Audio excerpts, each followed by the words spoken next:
안녕하세요. 부자오빠입니다. 중국 시안에 코로나가 확산되면서 삼성전자 낸드 공장이 가동을 축소한다는 소식이 며칠 전에 나왔었죠. 이 바람에 삼성전자 주가는 빠지고 경쟁사인 마이크론, SK 하이닉스, 웨스턴 디지털의 주가는 떡상했었습니다. 그런데 오늘자 외신에 따르면 마이크론도 시안 사업장 내 팀원과 계약업체 인력이 감소하면서 D램 조립 및 테스트 작업에 어려움을 겪고 있다고 합니다. 알고 보니까 삼성전자만 피해를 본 게 아니라 마이크론도 피해를 봤던 겁니다. 이렇게 되면 삼성전자에게도 어느 정도 반사이익이 될 수 있겠죠. 참고로 마이크론은 시안에서 반도체 후공정 패키징 공장을 운영하고 있는데 회사 전체 물량 대비 비중이 그렇게 높지는 않다고 합니다. 하지만 아무리 비중이 낮아도 피해가 아예 없는 것은 아니니까 악재라고 보는 게 맞고, 경쟁사인 삼성전자에게는 분명히 반사이익으로 돌아올 수 있습니다. 그렇다면 시안에서 양사 모두 피해를 보고 있으니 어느 정도는 쌤쌤이라고 볼 수 있겠죠. 우연의 일치인지는 모르겠지만 어제 필라델피아 반도체 평균에 비해서 마이크론 주가가 더 많이 빠졌습니다. 필라델피아 반도체가 1.18%, 마이크론이 2.37% 빠졌으니까 수치상으로는 딱 2배 정도 더 빠졌습니다. 전반적으로 다른 반도체 기업들에 비해서 마이크론이 많이 빠진 것으로 봐서 시안 악재가 반영됐을 가능성이 저는 있다고 봅니다. 그러고 보니까 필라델피아 반도체 안에 삼성전자와 경쟁하고 있는 기업이 은근히 많이 있네요. TSMC는 삼성전자와 파운드리 분야에서 경쟁 관계에 있고, 마이크론은 D램과 낸드에서 경쟁 관계에 있습니다. 퀄컴은 모바일 AP 분야에서 삼성전자와 경쟁 관계에 있고, 인텔은 종합반도체 경쟁자이면서 반도체 매출 세계 1, 2위를 다투는 기업입니다. 또 경쟁사는 아니어도 직간접적으로 비즈니스 관계가 얽혀있는 기업도 꽤 많습니다. AMD는 삼성전자가 설계하는 엑시노스에 자사의 GPU 기술을 제공해주고 있는데, 조만간 삼성전자 파운드리에 CPU나 GPU 물량을 줄 가능성이 높다는 소문이 벌써부터 파다하게 퍼졌습니다. 이유는 TSMC의 가격 정책 불만 때문입니다. TSMC는 큰손 고객인 애플이나 엔비디아에게만 굉장히 좋은 가격 조건을 제시하고, AMD에게는 높은 가격 인상안을 제시했습니다. 어차피 수주 물량 몇 년치를 이미 다 받아놔서 TSMC는 아쉬울 게 전혀 없거든요. 수주량이 그렇게 많지 않은 고객에게는 가격을 팍 올려놓고 마음에 안 들면 나가라 이런 식인 거고요. 정말 큰손 고객에게는 가격을 조금만 올리면서 어떻게든 잡으려고 지금 안간힘을 쓰고 있습니다. 아무래도 큰손 고객을 잡는 게 훨씬 더 효율적이겠죠. 어떻게 보면 너무나도 당연한 건데 이게 AMD 입장에서는 좀 기분이 나쁠 수 있습니다. 자기네들 무시하는 것 같으니까요. 그래서 TSMC의 태도에 빈정상한 AMD가 가격도 더 싸고 기술력도 탑급인 삼성전자 파운드리에 접촉해 오고 있다는 얘기가 요즘에 꽤 많이 돌고 있습니다. 제가 볼 때는 충분히 성사 가능성이 있다고 봅니다. 또 ASML은 EUV 노광기를 세계에서 유일하게 독점 공급하는 공급사고요. 7나노 이하 미세 공정을 구현하기 위해서 반드시 필요한 장비입니다. 삼성전자의 핵심적인 장비 공급사라고 할 수 있고, 또 NXP 반도체는 삼성전자가 인수를 고려 중인 차량용 반도체 기업입니다.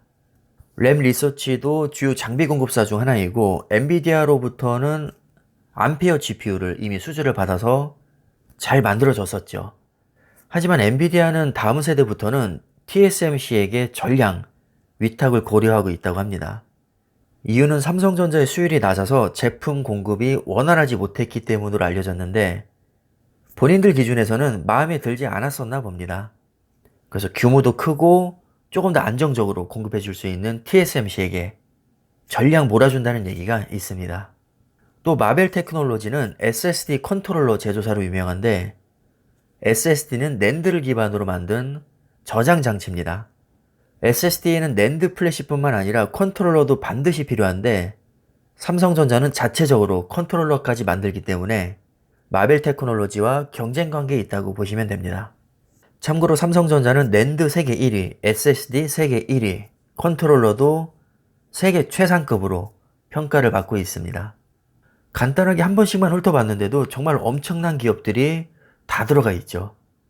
AMD와 인텔은 CPU에서 경쟁 관계에 있는데 누가 잘 나가든 CPU 시장이 커지면 필라델피아 반도체 지수도 오르게 되어 있습니다. AMD와 엔비디아는 GPU에서 또 경쟁 관계에 있는데 역시 마찬가지로 GPU 시장이 커지면 당연히 지수도 오르겠죠. 삼성전자가 파운드리에서 TSMC에게 밀리거나 모바일 AP에서 퀄컴에게 밀려도 필라델피아 반도체 지수는 오를 가능성이 높습니다. 파운드리 시장이 커질수록 장비 공급사인 ASML과 램 리서치 주가도 당연히 오를 것이고요.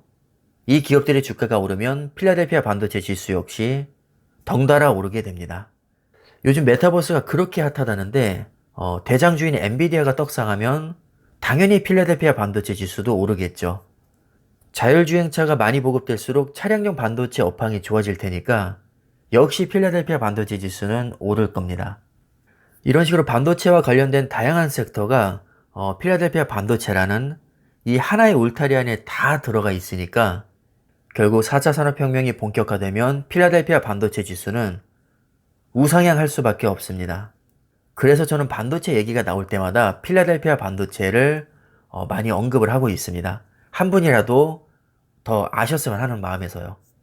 혹시 관심이 있으신 분들은 필라델피아 반도체 지수를 그대로 추종하게 설계된 ETF에 투자를 하시면 됩니다. 미국에 직상장된 ETF는 원래 SOXX라는 게 있는데 수수료가 더 싸면서도 주당 가격도 더 저렴한 SOXQ가 최근에 새로 나왔기 때문에 지금 시점에서 투자를 할 거라면 당연히 SOXX보다는 SOXQ가 더 좋습니다. 현재 SOXQ가 한 주당 31달러 정도 하니까 하나로 약 37,000원 정도 됩니다. 굉장히 저렴하죠.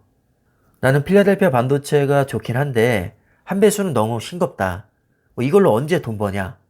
나는 야수의 심장을 가졌으니까 과감하게 3배 레버리지에 투자하겠다 하시는 분들은 SOXL을 선택하시면 됩니다. 현재 주당 69달러 정도니까 하나로 82,000원입니다. 역시 그렇게 부담스러운 금액은 아니라고 생각됩니다.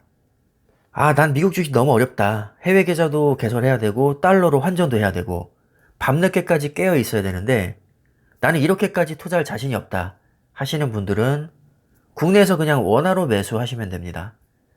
타이거 미국 필라델피아 반도체 나스닥이라는 ETF가 이미 국내에 상장되어 있습니다. SOXQ와 완전히 똑같다고 보시면 되고 필라델피아 반도체 지수를 한 배수로 추종하게 설계된 ETF입니다. 국내에 상장시켰으니까 당연히 국내 증권사에서 원화로 매수하면 되고 주당 가격은 약 13,000원입니다. 그렇게 비싼 금액은 아니죠. 요즘 갈비탕 비싼 데는 18,000원이라면서요. 갈비탕보다 쌉니다. 필라델피아 반도체의 유일한 단점은 메모리 반도체 1, 2위 기업이 빠졌다는 건데 왜냐면 1, 2위 기업이 삼성전자와 SK 하이닉스거든요. 근데 필라델피아 반도체는 미국에 상장된 기업만 편입이 될 수 있습니다. 아쉽게도 메모리 반도체 세계 3위 기업인 마이크론만 필라델피아 반도체에 편입이 되어 있는데 사실 마이크론은 삼성전자와 하이닉스에 비해서는 살짝 떨어집니다. 삼성전자와는 격차가 좀 많이 있죠. 그래서 필라델피아 하나만 투자하기에는 조금 그렇고 삼성전자나 SK 하이닉스를 반드시 추가를 해주시는 게 좋습니다. 그래야 메모리 반도체, 비메모리 반도체 골고루 투자가 될 수 있고요.